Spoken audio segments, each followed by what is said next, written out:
Introduced in 1944, the GI Bill helped create the largest, most successful working class in history, propelling the American post-war economy to startling new heights. What began as a governmental attempt to help 16 million returning veterans readjust to civilian life turned into the largest, most successful investment in human capital.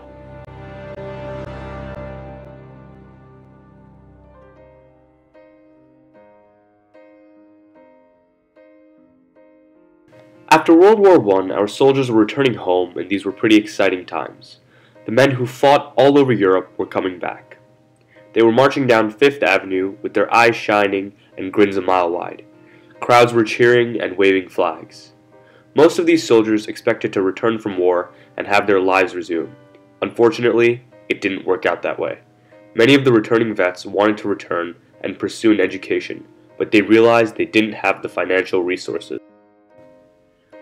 Furthermore, many of these men discovered that they had lost their jobs or that they didn't want to return to them. They felt like they deserved more.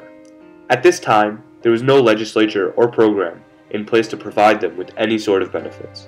Many of these men got medals and awards, but 10 years later, some of these men were vendors on street corners.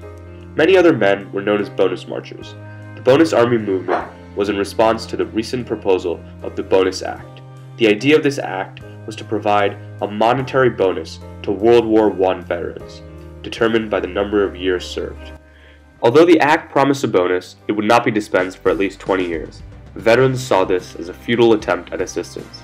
Severely angered by the 20-year delay, 43,000 Americans gathered in protest to the act, known as the Bonus Army, but they were quickly turned away by President Hoover.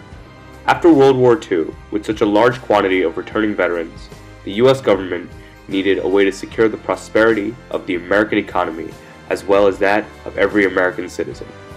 FDR did not want to repeat the same errors as were made after World War I when returning veterans were treated poorly. American veteran benefits prior to 1944 were virtually non-existent. The government provided veterans with minimal pay and trivial amenities. Veterans returning home after World War I received a quote-unquote $60 allowance and a train ticket home. After World War I, there was a new wave of veterans searching for post-war benefits. Returning veterans began demanding some sort of a benefit program to help them and their families recuperate from war, and thus the American Legion was born. Established in 1918, the American Legion was an organization fundamental to providing aid for returning war veterans. After previous wars, there had always been some sort of privately funded benefit program, and the American Legion was just another example. Completely non-government affiliated, there was only a limited amount that they could do. While providing Legion members with financial and social aid, it could not provide equal opportunities because it did not have the same financial resources as a government-mandated system. The Legion accomplished its limited goals, but couldn't impact the masses. Riots and petitions soon broke out in search of codified programs that could quickly provide aid to all veterans. Just emerging from the Great Depression, America had no desire to return to a state of economic recession. With approximately 16 million returning veterans, the government and the American Legion realized that something needed to be done to provide these men and women with the opportunities they went to war to protect. The National Resources Planning Board, a White House agency, began studying economic strategies and planning for this as early as 1942. The NRPB recommended a series of programs for education and training, and soon after, Harry W. Comrie, a former national commander of the American Legion and former Republican national chairman, began a rough draft of the GI Bill on a napkin. On January 10, 1944, after Comrie's draft was finalized, the idea of a benefit program for returning veterans was brought to the House of Representatives. The Servicemen's Readjustment Act, as it was known, was the first successful attempt to create a bill distinctly categorizing the benefits for returning war veterans. Introduced to the House of Representatives on January 10, 1944, it was not passed as smoothly as was hoped. The Senate and the House of Representatives disagreed on the unemployment section of the bill, and John Gibson, a representative of Georgia, had to be brought in to cast a tie-breaking vote. The bill was passed by the Senate and the House on the 12th and 13th of June, respectively. It was finally signed and implemented by Roosevelt on June 22, 1944. Its main focus was to provide every G.I. Joe or Jane with an attempt at the American dream.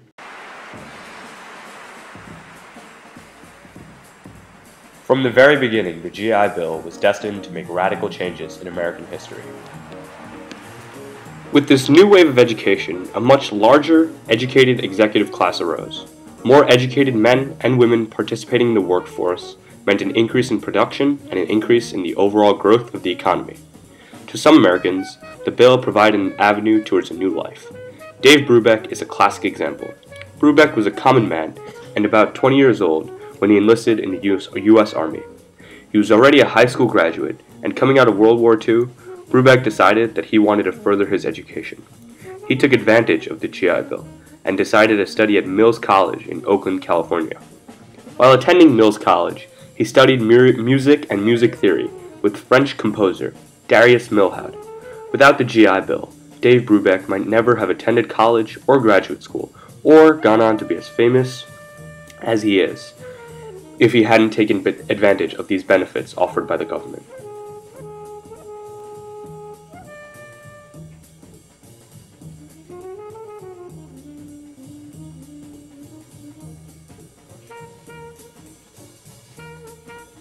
The education aspect of the bill was by far the most used, with 7.8 million Americans having utilized scholastic benefits. Most veterans who took advantage of the GI Bill did not become famous, but instead they helped the creation of a new America, and more importantly, a prosperous middle class. I got my Bachelor of Arts degree, and I got my, for nothing. Then I got my master's degree for nothing. And then I got a master, a back BA, and I got an MA. Then I got a Master of Science degree for nothing. It was absolutely sensational. This new bill helped create an American suburbia.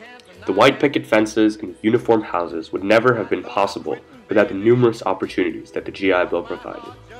The opportunity to receive a higher education, combined with the mortgage program supplied by the GI Bill, accounted for approximately 43% of the homes built in all of America throughout the mid-1940s. The GI Bill definitely, I think, exceeded its goals, not only with home ownership for returning veterans at the end of World War II, but also in regards to getting loans for college. It changed the education, the higher education system of the United States. With the American suburbia soon developing ubiquitously, Levittown, Long Island acted as the foundation for the transformation of American suburban life. Levitt, in correspondence with the government, became engulfed in the idea of a suburbia for soldiers. Levitt immediately made his dream, along with those of American soldiers, a reality. With Levittown underway, American soldiers still needed a way to receive the formal education promised by them to the GI Bill. Founded in 1935, Hofstra established itself as a premier university. Its incoming class sizes varied from approximately 300 to 350 undergraduate students, with no graduate students. The passing of the GI Bill in 1944 allowed for an influx of students at Hofstra, thus allowing these returning war veterans to procure the education they truly needed. The number of students attending Hofstra University directly reflected the ability for returning soldiers to receive a higher education. Within 2 years of the bill's passing, the amount of students enrolled at Hofstra nearly tripled. Within the next few years, the enrollment rate kept growing exponentially. Within only 5 years of the bill's passing, Hofstra University began to see its first graduate students. As the years progressed, the number of graduate students gradually increased to nearly 1,400 students at the end of the GI Bill in 1956. You got to understand, that was the first time in my whole college life that I ever had a new book. Because what used to be is you get used books, old books, and pass it down. So all the guys that wanted to do something with their lives, the government said, okay, here, we're going to pay you the bill. The GI Bill of Rights is not a reward, or a handout, or a gravy train, but rather an American way to make it easier for each man to take his place once again in the community and get some of those things for which he went to war: a job, a business, an education, a home.